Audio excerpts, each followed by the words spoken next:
कालू जी, मैं माँ बनने वाली हूँ, मेरे लिए कोई बढ़िया सा खाना तो लेकर आओ। तुम ही बता दो बढ़िया सा भोजन क्या है। इंसानों की बस्ती में बहुत खाने की चीजें होती हैं। तुम रसमलाई लेकर आना। मैंने एक बार खाई थी रसमलाई, मुझे तो बहुत स्वादिष्ट लगी। कालू कौवे, मैं इंसानों की बस्ती में नहीं जाऊंगी। पता है ना, इंसान जरा जरा सी बात पर मार देते हैं। मैं नहीं जाऊंगी। तुम तो हो ही डरपोक चिड़िया, मेरा कालू थोड़े ना डरता है। इंसानों की बस्ती में आना जाना कालू के बाएं पंख का कमाल है। यूँ कालू जी, सही कहा ना? हाँ सही कहा, मैं तो इंसानों की बस्ती में आता जाता रहता हूँ। ये चिड़िया नहीं जाएगी तो मैं अकेला चला जाऊंगा। ऐसा कहकर कालू कौवा सुंदरी के लिए रसमलाई लेने इंसानों की बस्ती में चला जाता। शाम हो जाती है। इंतजार करते करते सुंदरी कौवे की आंखें थक जाती, मगर कालू लौटकर नहीं आता। वह अपने तिनकों के घोंसले में बैठी भूख से तड़प रही थी। सुबह से शाम और शाम से रात हो गई। कालू क्यों नहीं आया? मेरा तो दिल बैठा जा रहा है। हे भगवान, अब किससे पूछूं? सुंदरी बहुत चिंता में थी। तभी उसे चिड़िया दूर से आती दिखाई देती है। चिड़िया, कालू नहीं आया, मुझे बहुत भूख लगी है। पता है, तुमने सुबह से कुछ नहीं खाया होगा। इतना कहकर चिड़िया उसे सेब देकर वहाँ से चली जाती है। पूरी रात गुजर जाती, मगर कालू तो अभी भी नहीं आया था। अब तो सुंदरी रोने लगती है। सुंदरी रो मत, कालू आ जाएगा। चिड़िया, पता नहीं मेरा कालू जिंदा भी होगा या नहीं। मुझे नहीं लगता अब वो कभी आएगा। जालिम इंसानों ने उसे गोली से मार दिया होगा। हाँ, तुमने ठीक कहा, इंसान बंदूक भी रखते हैं। अब हर कोई पक्षी तरह तरह की बातें करता और वहाँ से चला जाता, मगर चिड़िया उसके पास बैठी रह जाती है। सुंदरी, तुम अपना ख्याल रखो, अब तुम अकेली नहीं हो। बच्चे की जिंदगी का सवाल है। बहुत ख्याल रखा था कालू ने तुम्हारा। मैं तुम्हारे लिए भोजन लाती रहूंगी, चिंता मत करो। ऐसे ही चिड़िया सुंदरी को भोजन लाकर देती रहती है। समय बीतता गया। फिर एक दिन चिड़िया को जंगल से बाहर जाना पड़ता है। सुंदरी, इस पोटली में दाना है। मैं कुछ दिनों के लिए अपनी माँ के पास जा रही हूँ। तुम्हारे लिए थोड़े भोजन का इंतजाम कर दिया है। चिड़िया बहन, तुम्हारा बहुत एहसान रहेगा मुझ पर। अगर तुम ना होती तो पता नहीं मेरा क्या होता। ऐसे चिड़िया बातें करके अपनी माँ के जंगल चली जाती। बारिश का मौसम आ गया था और जंगल में जमकर बारिश हो रही थी। सुंदरी को पेट दर्द शुरू हो जाता है। लगता है अंडे देने का समय आ गया है, मगर ये जगह तो बारिश के पानी से भीग रही है। चिड़िया भी नहीं है, मुझे किसी और से मदद लेनी होगी, वरना मेरे बच्चे मर जाएंगे। सुंदरी दाने की पोटली लेकर मिट्ठू तोते का दरवाजा खटखटाती है। तोता खीर बना रहा था। बारिश में भी चैन से नहीं बैठा जाता। आ जाते मुझे परेशान करने। अब जाकर दरवाजा खोलता हूँ। अगर इसने खीर मांगी तो दूंगा नहीं। मिट्ठू तोता दरवाजा खोलता है। वह सुंदरी कौवी से नफरत करता था।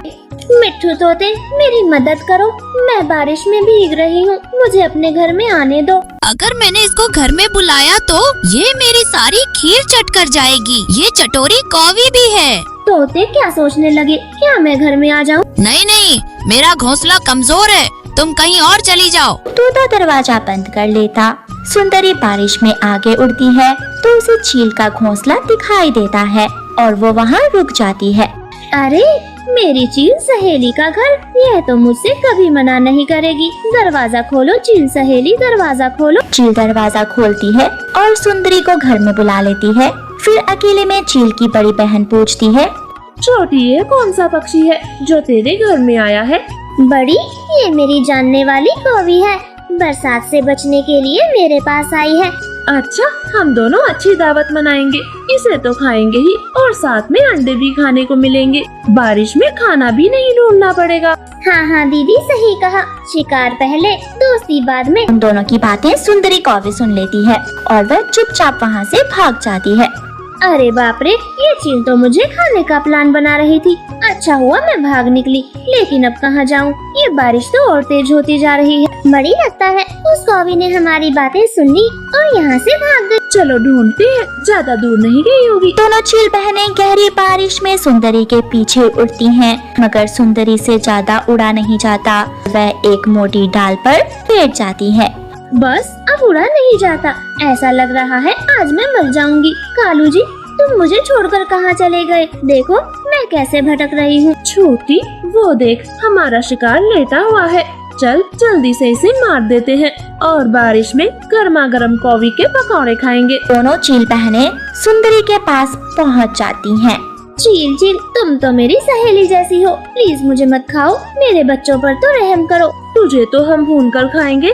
छोटी देख क्या रही है, इसकी गर्दन तोड़ दे। छोटी सुंदरी की गर्दन तोड़ने ही वाली थी कि तभी वहाँ कालू कौवा आ जाता है। दोनों चीलों को मार मार कर नीचे गिरा देता है।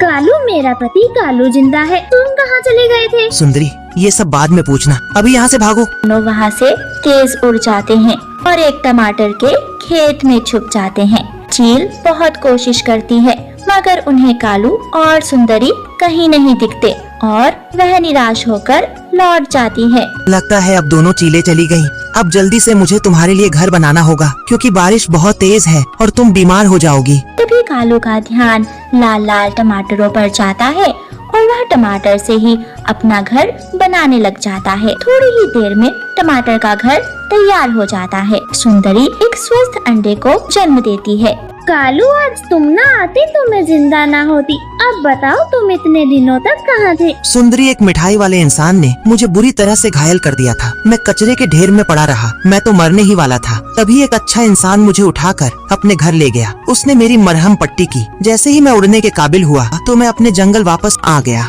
कालू, उस दयालु इंसान का खूब भला हो। हे ऊपर वाले, उस दयालु इंसान को सब खुशियाँ देना जिसने मेरे कालू को बचा लिया। फिर वो दोनों पति पत्नी अपने अंडे के साथ टमाटर के घर में खुशी खुशी रहने लगते हैं। कुछ दिनों के बाद ही उनके अंडे से प्यारा सा बच्चा निकलता है और वह खुशी खुशी अपने बच्चे के साथ रहने लगते हैं।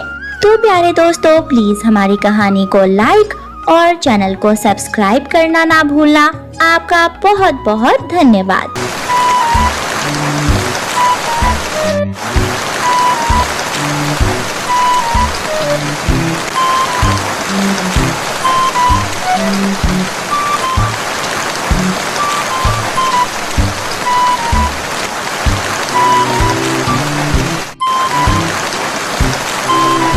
ये कहानी सुंदरवन के एक जंगल की है। उस जंगल में टोनी चिड़िया एक पेड़ पर अपना घोंसला बनाकर रहा करती थी। उसके पास वाले पेड़ पर धनीराम कौवा अपने परिवार के साथ रहा करता था। उसका एक बेटा था कालू कौवा। वो स्वभाव से बहुत आलसी था। कुछ दिन पहले ही टुनटुनी चिड़िया ने एक अंडा दिया था और उस अंडे में से एक छोटी सी चिड़िया बाहर आती है। आज मेरा माँ बनने का सपना पूरा हो गया। मेरी बेटी कितनी मासूम और कितनी प्यारी है। मैं इसे कभी कोई परेशानी नहीं होने दूंगी। इस तरह कुछ दिन बीत जाते हैं। एक दिन टुनटुनी चिड़िया खाने की तलाश में जा रही थी। तभी कालू कौवा उसके घोंसले के पास आता है। अरे कालू भैया, अच्छा हुआ जो तुम आ गए। मैं अभी आपके पास ही आने वाली थी। क्यों टुनटुनी, क्या हुआ? क्यों आने वाली थी तुम मेरे पास? भैया, मैं भोजन की तलाश में बाहर जा रही हूँ। आप मेरी बच्ची का ख्याल रखिएगा। मैं जल्दी ही आ जाऊंगी। ठीक है बहन, तुम जाओ, मैं तुम्हारे बच्चे का ख्याल रखूंगा। लेकिन हाँ, आते समय मेरे लिए भी भोजन लेके आना। हाँ हाँ कालू भैया, जरूर। आप चिंता मत करिए, मैं आपका भोजन लेती आऊंगी। इतना कह के टुनटुनी चिड़िया भोजन की तलाश में चली जाती है। कालू कौवा चिड़िया की बेटी की देखभाल करने लगता है। थोड़ी देर बाद जब टुनटुनी खाना लेकर आती है। कालू भैया, आपका बहुत बहुत धन्यवाद जो आपने मेरी बच्ची की देखभाल की। यह लीजिए, मैं आपके लिए भी भोजन लेकर आई हूँ। ठीक है टुनटुनी, अब तुम अपनी बच्ची का ख्याल रखो। मैं अपने घर जा रहा हूँ। इस तरह टुनटुनी चिड़िया रोज खाना लेकर आती और कालू कौवा घर बैठा बैठा ही खाता है। धीरे धीरे कई महीने गुजर जाते हैं और बारिश का मौसम शुरू हो जाता है। तब एक दिन टुनटुनी चिड़िया कहती है, मैं इस बारिश से अपनी बेटी को कैसे बचाऊं? मेरी बेटी इस बारिश में भीग रही है। हाँ, मैं कालू भैया के पास जाकर मदद मांगती हूँ। शायद कालू मेरी मदद करे। फिर टुनटुनी चिड़िया कालू के पास जाती है। भैया,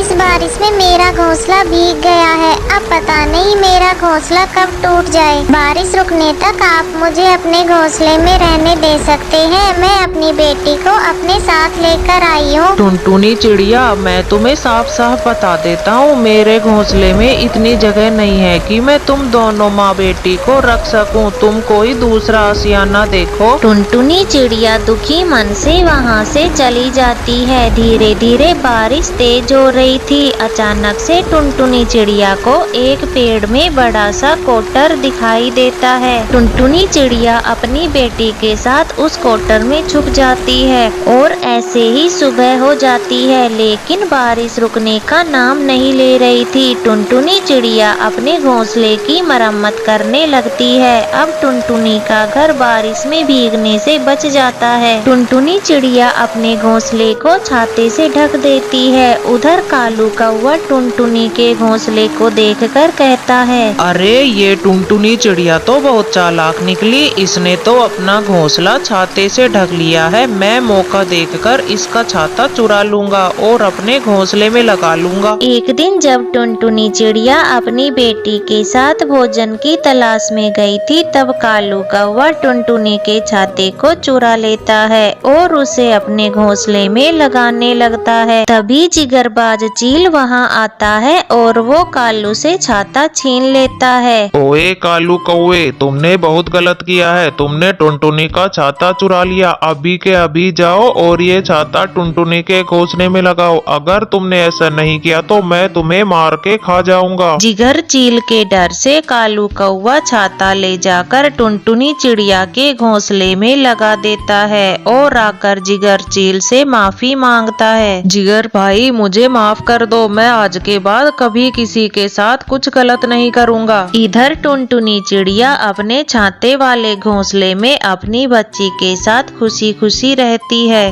प्लीज इस कहानी को लाइक, अपने दोस्तों के साथ शेयर और चैनल को सब्सक्राइब करना बिल्कुल मत भूलना। आपका बहुत बहुत धन्यवाद। टोनी नाम की एक चिड़िया अपने बच्चों के साथ एक जंगल में रहती थी। उसके लिए उसके बच्चे ही पूरी दुनिया थे। वो अपने बच्चों को पढ़ाने के लिए खूब मेहनत करती थी। टुनटुनी नाम की एक चिड़िया टोनी की खास दोस्त थी। एक दिन की बात है, टोनी चिड़िया अपने बच्चों से कहती है, पिंकी और गोलू, आजकल तुम्हारी शरारतें बहुत बढ़ रही हैं। अगर तुम दोनों ने अपनी शरारतें बंद नहीं की तो मैं टीचर से तुम्हारी शिकायत कर दूंगी। ऐसा मत करना माँ, हम आज के बाद शरारत नहीं करेंगे। हाँ माँ, हम आज के बाद कोई शरारत नहीं करेंगे। हाँ, ये हुई ना बात। अच्छा बच्चों, तो अब मैं काम पर जाती हूँ। पर माँ, बाहर तो बारिश हो रही है ना। माँ, क्या बारिश में काम पर जाना ज्यादा जरूरी है? हाँ बेटा, बहुत जरूरी है। मैंने तुम्हारी पढ़ाई के लिए जो कर्ज लिया है उसे चुकाने के लिए मुझे काम पे तो जाना होगा ना। माँ, आप अपना ध्यान रखना। बच्चों, तुम दोनों भी अपना ध्यान रखना। पर जैसे ही टोनी चिड़िया घर से निकली, बारिश और भी ज्यादा तेज हो गई। उस बरसात के मौसम में चीजें बहती जा रही थी। हे भगवान, ये क्या हो गया? अचानक से बारिश इतनी तेज कैसे हो गई? मैं तो यहाँ ऊंचाई पर सुरक्षित हूँ, न जाने मेरे बच्चे वहाँ कैसे होंगे। यूं टोनी चिड़िया अपने बच्चों को लेकर चिंता में थी। उधर घर पर पिंकी और गोलू डर कर रोने लगे थे। गोलू भाई, मुझे बहुत डर लग रहा है। क्या हम इस बरसात में बह जाएंगे? ऐसा मत कहो पिंकी, हमें यहाँ से किसी न किसी हाल में निकलना ही होगा। अरे अरे गोलू, अपना घोंसला तो गिर रहा है। जल्दी चलो पिंकी, हमें ऊंची टहनी पर बैठना होगा। पिंकी और गोलू अपने घोंसलों से निकलकर पेड़ की ऊंची टहनी पर बैठे बहुत डर रहे थे। ठीक उसी समय टुनटुनी चिड़िया वहाँ से उड़ती हुई जा रही थी। अरे ये क्या? टोनी के बच्चे तो बारिश में भीग रहे हैं। मुझे जल्दी ही उनकी मदद करनी होगी। टुनटुनी चिड़िया तुरंत उस पेड़ पर जाकर बैठी। अरे टुनटुनी मौसी, हमें लग रहा था कि हम इस बारिश के पानी में बह जाएंगे, पर आप हमारी मदद करने आ गई। बच्चों, तुम्हें डरने की कोई जरूरत नहीं। तुम दोनों मेरे कंधे पर बैठो, मैं तुम्हें पहाड़ी पर ले चलती हूँ। फिर टुनटुनी चिड़िया ने उन दोनों को पीठ पर बैठाया और पहाड़ी की ओर ले गई। टोनी चिड़िया भी वहीं पर थी। टुनटुनी, मैं कब से अपने बच्चों के बारे में सोचकर चिंता में थी, पर तुमने सही वक्त पर भगवान की तरह आकर मेरे बच्चों की जान बचाई। अरे टोनी, दोस्तों में भला धन्यवाद करने की कई जगह होती है। वो दोनों बातें कर ही रहे थे कि अचानक पेड़ की टहनी टूटकर टुनटुनी चिड़िया पर गिर गई और बेचारी टुनटुनी चिड़िया मर गई। नहीं नहीं, तुम मुझे छोड़कर नहीं जा सकती टुनटुनी। टोनी चिड़िया ने आंखें खोलकर देखा तो उसने अपने आप को बिस्तर पर पाया। तब उसकी समझ में आया कि उसने कोई बुरा सपना देखा है। हे भगवान, मैं तो सच समझकर कितना डर गई थी। मुझे जल्दी ही टुनटुनी से मिलना होगा। फिर सुबह होते ही टोनी चिड़िया तुरंत टुनटुनी से मिलने उसके घर गई। टोनी, सुबह सुबह यहाँ कैसे आना हुआ? दरअसल मैंने एक बुरा सपना देखा। तुमने मेरे बच्चों की जान बचाते हुए अपनी जान गंवा दी।